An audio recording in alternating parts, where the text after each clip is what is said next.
Olá, bem-vindo ao Mais 365, este caminho diário com a Bíblia em que a história da salvação ilumina a nossa vida. Tem sido um percurso em que todos os dias tomamos consciência de que a nossa história faz mesmo parte da história da salvação que Deus anda a construir com a humanidade desde sempre. Eu sou o Francisco e trago-te este podcast em nome das equipas de jovens de Nossa Senhora. Seguimos do Gênesis ao Apocalipse com a tradução da Difusora Bíblica, aprendendo a erguer o nosso olhar para o alto, sempre acompanhados por Nossa Senhora. Hoje é o dia 9, estamos no período dos Patriarcas e vamos ouvir Gênesis 18 e 19, Jó 7 e 8, Provérbios 2, 1 a 5. Gênesis 18. O Senhor apareceu a Abraão junto dos carvalhos de Mambré, quando ele estava sentado à porta da sua tenda durante as horas quentes do dia. Abraão ergueu os olhos e viu 3 homens de pé em frente dele. Imediatamente correu da entrada da tenda ao seu encontro.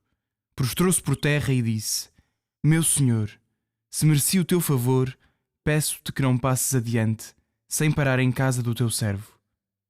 Permite que se traga um pouco de água para vos lavar os pés e descansai debaixo desta árvore. Vou buscar um bocado de pão e quando as vossas forças estiverem restauradas, prosseguireis o vosso caminho, pois não deve ser em vão que passaste junto do vosso servo. Eles responderam: Faz como disseste. Abraão foi, sem perda de tempo, à tenda onde se encontrava Sara e disse-lhe: Depressa, amassa já 3 medidas de flor de farinha e coze uns pães no borralho.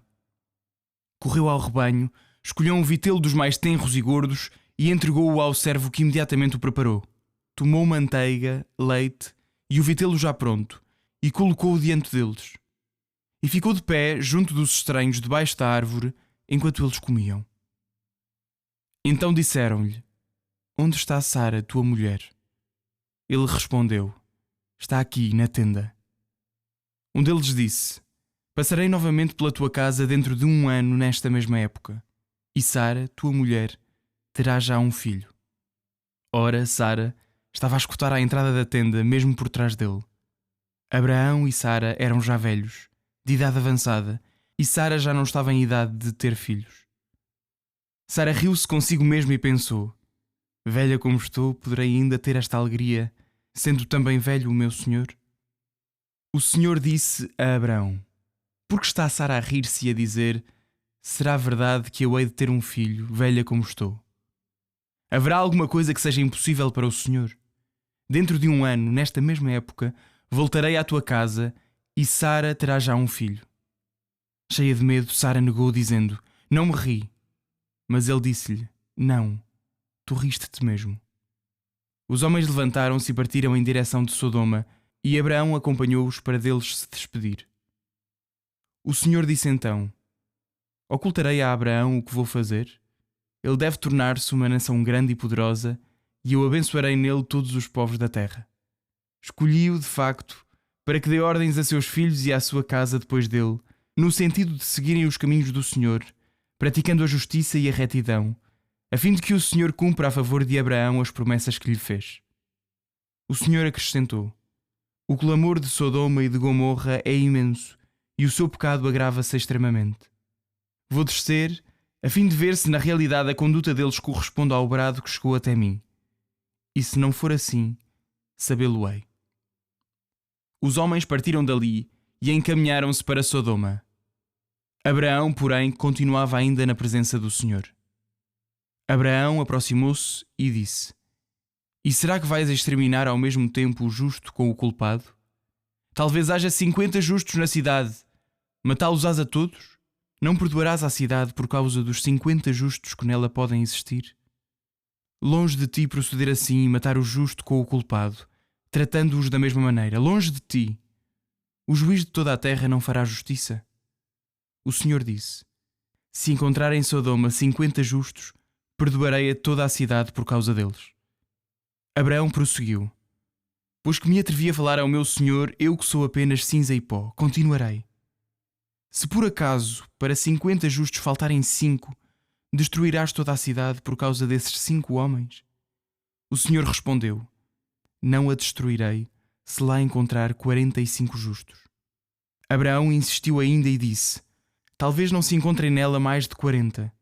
O Senhor disse: Não destruirei a cidade, em atenção a esses 40. Abraão voltou a dizer: Que o Senhor não se irrite por eu continuar a insistir. Talvez lá se encontrem 30 justos. O Senhor respondeu: Se lá encontrar 30 justos, não o farei. Abraão prosseguiu: Perdoa, meu Senhor, a ousadia que tenho de te falar. Talvez não se encontrem lá mais de 20 justos. O Senhor disse: Em atenção a esses 20 justos, não a destruirei. Abraão insistiu novamente: Que o meu Senhor não se irrite, não falarei porém mais do que esta vez. Talvez lá não se encontrem senão 10. E Deus respondeu: Em atenção a esses 10 justos, não a destruirei. Terminada esta conversa com Abraão, o Senhor afastou-se e Abraão voltou para a sua morada.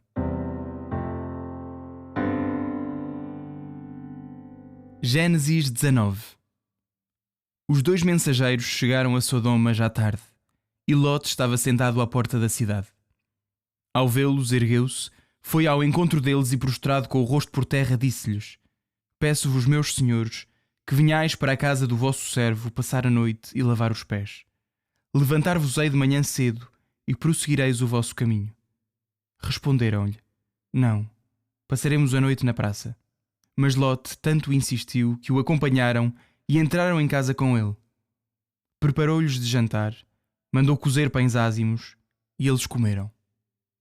Ainda não se tinham deitado quando os homens da cidade, os homens de Sodoma, desde os mais novos até aos mais velhos sem exceção, rodearam a casa. Chamaram Lot e disseram-lhe: Onde estão os homens que entraram na tua casa esta noite? Trá-los para fora, a fim de os conhecermos.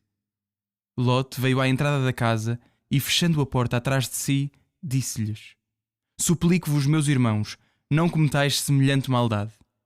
Eu tenho 2 filhas ainda virgens, eu vos-las trarei. Fazei delas o que vos aprouver, mas não façais mal a esses homens, porque vieram acolher-se à sombra do meu teto. Eles responderam: Retira-te daí. E acrescentaram: Cá está um homem que chegou como estrangeiro e quer agora ser o nosso juiz. Pois bem, vamos fazer-te pior do que a eles. E, empurrando Lot violentamente, avançaram para arrombar a porta. Mas os 2 homens estenderam a mão, meteram Lot dentro de casa e fecharam a porta. Feriram de cegueira os homens que estavam em frente da casa, novos e velhos, de tal modo que eles inutilmente se esforçavam por encontrar a porta. Os 2 homens disseram a Lot: Quantas pessoas ainda tens aqui?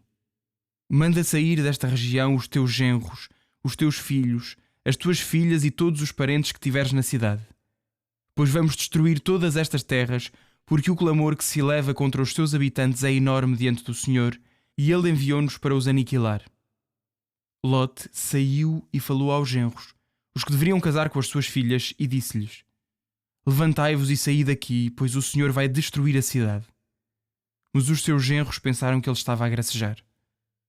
Ao amanhecer, os mensageiros insistiram com Lot, dizendo-lhe: Ergue-te, foge com a tua mulher e as tuas filhas que estão aqui, a fim de não morreres também tu no castigo da cidade. E como ele se demorava, os homens agarraram-no pela mão, a ele, à mulher e às 2 filhas, porque o Senhor queria poupá-los, e conduziram-nos para fora da cidade. Depois de os terem conduzido para fora, um dos mensageiros disse-lhe: Escapa-te se quiseres conservar a tua vida. Não olhes para trás, nem te detenhas em parte alguma do vale. Foge para o monte, de contrário morrerás. Lot disse-lhe: Não, Senhor, peço-te. Este teu servo mereceu a tua benevolência, pois demonstraste a tua imensa generosidade para comigo, conservando-me a vida. Mas não poderei fugir até ao monte, pois a destruição atingir-me-ia antes e eu morreria. Há aqui perto uma cidade na qual obterei refúgio. É muito pequena. Permiti que eu vá para lá. É tão pequena, e salvarei a minha vida. E disse-lhe: Concedo-te ainda o favor de não destruir a cidade a que te referes. Apressa-te, porém, a refugiar-te nela, pois nada posso fazer antes de lá chegares. Por isso deram àquela cidade o nome de Soar. Erguia-se o sol sobre a terra quando Lot entrou em Soar. Então o Senhor fez cair do céu sobre Sodoma e Gomorra uma chuva de enxofre e de fogo enviada pelo Senhor. Destruiu estas cidades, todo o vale e todos os habitantes das cidades e até a vegetação da terra. A mulher de Lot olhou para trás e ficou transformada numa estátua de sal. Abraão levantou-se de manhã cedo e foi ao lugar onde tinha estado na presença do Senhor. Voltando os olhos para o lado de Sodoma e Gomorra e para a extensão do vale, viu elevar-se da terra um fumo semelhante ao fumo de uma fornalha. Ao destruir as cidades do vale, porém, Deus recordou-se de Abraão e salvou Lot do cataclismo com que arrasou as cidades onde habitava Lot. Lot deixou Soar e fixou-se no monte com as suas 2 filhas, porque temiam continuar em Soar. Habitava numa caverna com as 2 filhas. A mais velha disse à mais nova: "O nosso pai está velho, e não há homem nesta região com que nos possamos casar, como é de uso em toda a parte. Vamos embriagar o nosso pai e deitar-nos-emos com ele, a fim de não deixar extinguir a raça do nosso pai." Naquela mesma noite, pois, deram a beber vinho ao pai, e a mais velha deitou-se com ele, que de nada se apercebeu, nem quando ela se deitou, nem quando se levantou. No dia seguinte, a mais velha disse à mais nova: "Deitei-me ontem com o nosso pai. Embriaguemo-lo também esta noite, e vai deitar-te com ele, a fim de não se extinguir a raça do nosso pai." Também naquela noite deram a beber vinho ao pai, e a mais nova deitou-se com ele, que de nada se apercebeu, nem quando ela se deitou, nem quando se levantou. E assim as 2 filhas de Lot conceberam do próprio pai. A mais velha deu à luz um filho, ao qual deu o nome de Moabe, pai dos moabitas que vivem ainda hoje. A mais nova teve igualmente um filho, ao qual deu o nome de Ben-Ami, pai dos amonitas que vivem ainda hoje.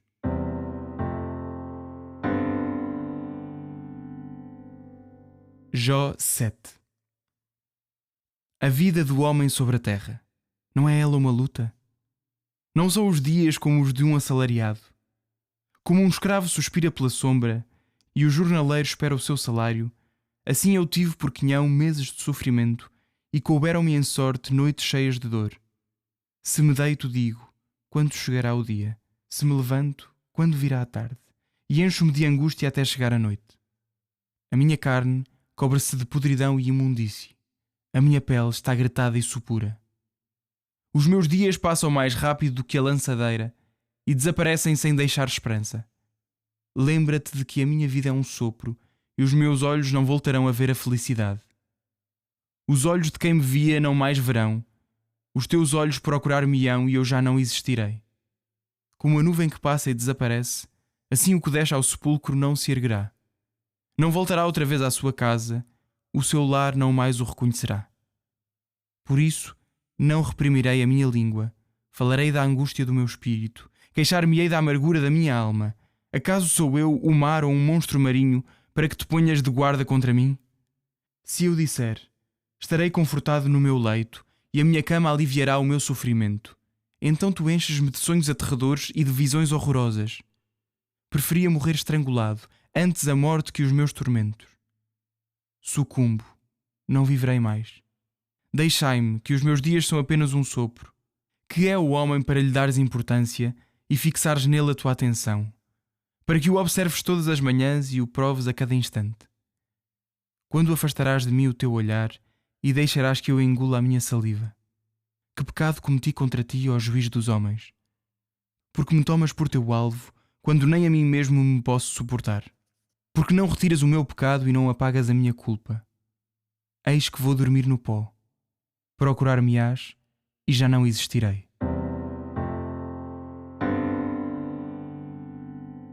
Jó 8. Bildad de Shua tomou a palavra e disse: até quando dirás semelhantes coisas? As palavras da tua boca são como um furacão. Acaso tomará Deus torto o que é direito? E o Todo-Poderoso subverterá a justiça? Se os teus filhos pecaram contra ele, ele entregou-os ao poder da sua iniquidade. Mas se recorres a Deus e implorares ao Todo-Poderoso, se fores puro e reto, desde agora ele velará sobre ti e restabelecerá a tua morada com justiça.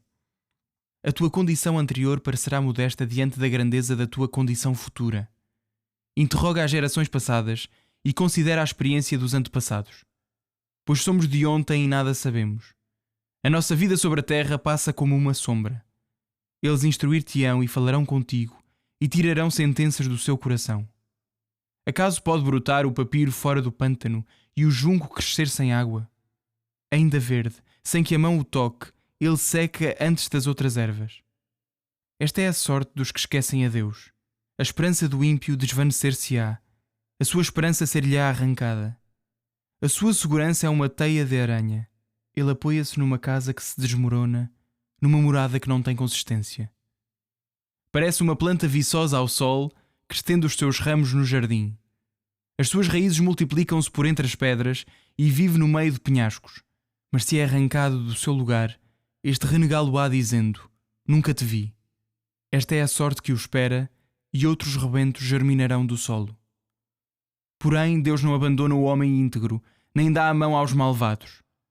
Ele encherá a tua boca de sorrisos e de júbilo os teus lábios. Os teus inimigos ficarão cobertos de vergonha, e a tenda dos maus não subsistirá. Provérbios 2, 1-5. Meu filho, se receberes as minhas palavras e guardares cuidadosamente os meus mandamentos, prestando o teu ouvido à sabedoria e inclinando o teu coração ao entendimento, se invocares a inteligência e fizeres apelo ao entendimento, se a buscares como se procura a prata e a pesquisares como um tesouro escondido, então compreenderás o temor do Senhor e chegarás ao conhecimento de Deus.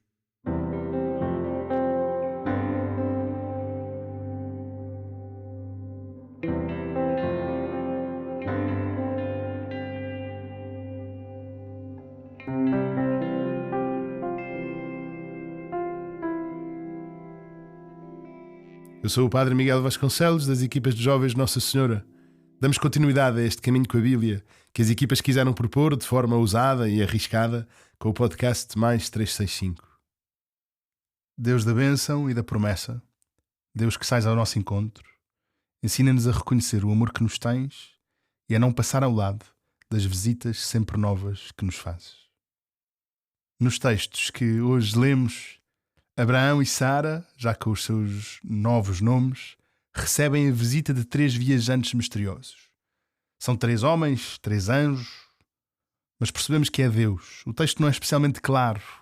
Eles são 3, mas quando falam usam apenas a primeira pessoa do singular e apresentam-se como um só. O texto, como dizia, não é especialmente claro, mas a tradição cristã sempre reconheceu nestes 3 que trazem a Abraão a presença de Deus e lhe apresentam a vontade, a palavra e o desejo de Deus. A Igreja e a tradição cristã sempre reconheceram aqui um vestígio muito claro, muito profundo da Santíssima Trindade, de um Deus que é trinitário, por assim dizer. Mesmo que para Abraão isso não fosse claro, mesmo que para os autores do livro do Gênesis estas coisas não fossem evidentes e que eles não estivessem já a pensar na Trindade, nós conseguimos reconhecer nesta visita surpreendente e na hospitalidade que Abraão aqui demonstra um vestígio da Trindade que se revela e da humanidade que acolhe essa revelação e a recebe. E como é próprio de Deus, na vida de Sara, depois mais tarde, como sabemos e veremos, na vida da Virgem Santa Maria, também na nossa vida, Deus faz maravilhas. E é exatamente isso que acontece. Deus faz maravilhas suficientemente novas, suficientemente surpreendentes, para que a própria Sara se ria diante de tamanha impossibilidade. Parece-lhe impossível que possa vir a ter um filho, mas é isso mesmo que acontece. Sara concebe e fica à espera de um filho. Depois deste filho muito se dirá, mas a cena prossegue para o tema da justiça. Os anjos, mensageiros, dirigem-se a Sodoma para destruir a cidade. Deus quer verificar se aquilo que tinha ouvido dizer. Com certeza estamos a imaginar Deus de uma maneira muito humana, à imagem do ser humano, e faz parte da maneira de pensar deste tempo. Mas Deus quer verificar se o que tinha ouvido acerca da cidade era verdade. E por isso estes mensageiros vão fazer essa visita a Sodoma para compreender o que lá se passa. E segue-se um diálogo entre Abraão e Deus. Abraão pergunta a Deus, por meio dos anjos, se é possível que um justo pereça e morra por causa de um pecador. E é um episódio elucidativo este em que Abraão, de uma maneira muito insistente, muito bonita, muito humana, muito verdadeira, pede a Deus que desista, ou que que desista da destruição da cidade, ou que tenha em atenção que ali vivem justos e que por isso, mesmo que sejam poucos, vale a pena poupar a cidade por causa deles. A intercessão de Abraão, ela é elucidativa do poder de intercessão dos bons diante de Deus.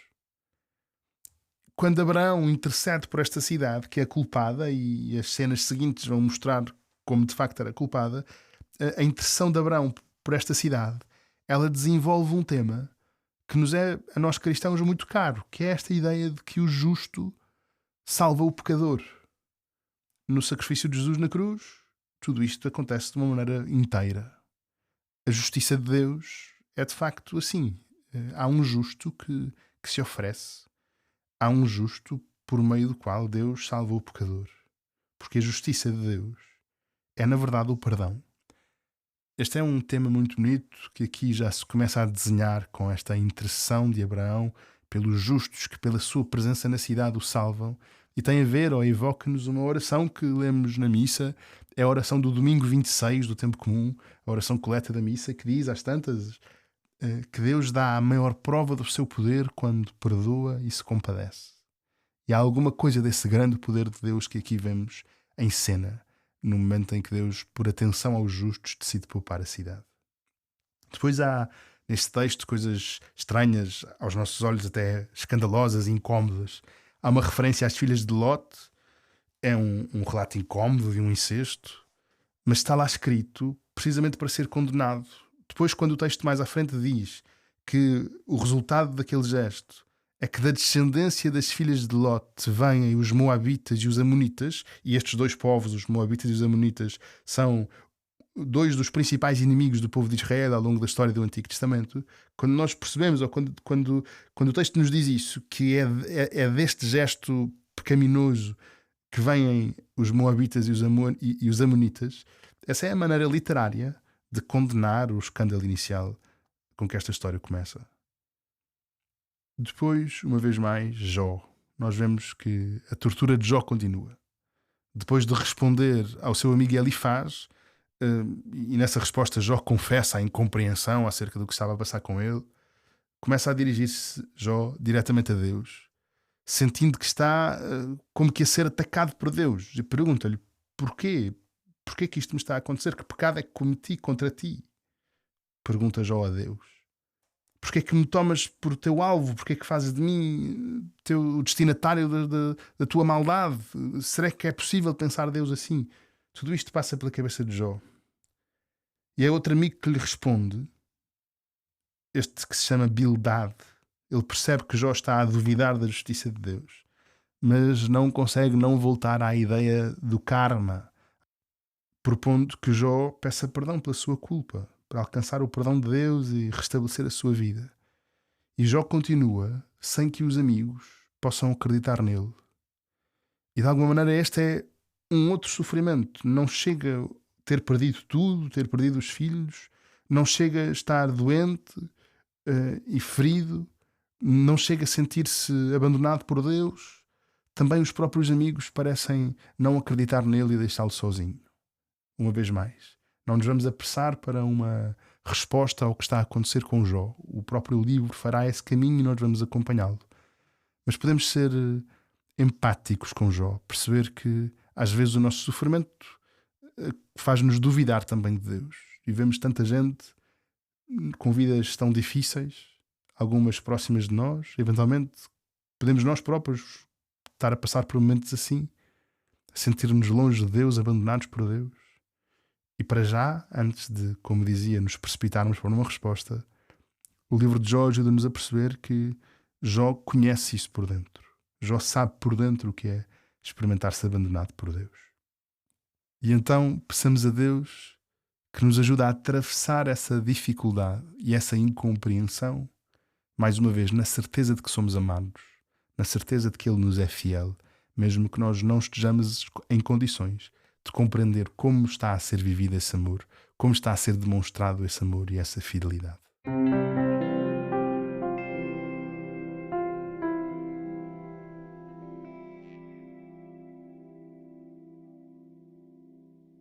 A minha alma glorifica o Senhor e o meu espírito se alegra em Deus, meu Salvador.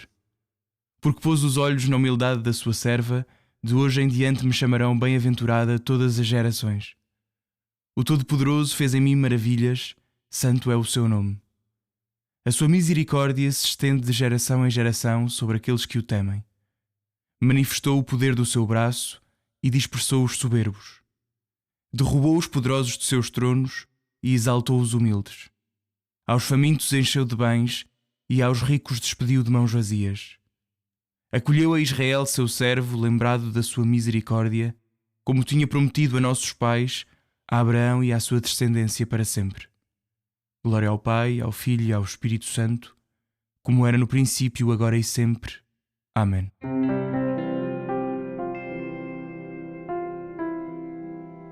Chegámos ao final do 9º episódio, um caminho que ainda está a começar, mas que já está a ter os seus frutos e estão a ser muito bons. Obrigado, um abraço em Cristo, até amanhã.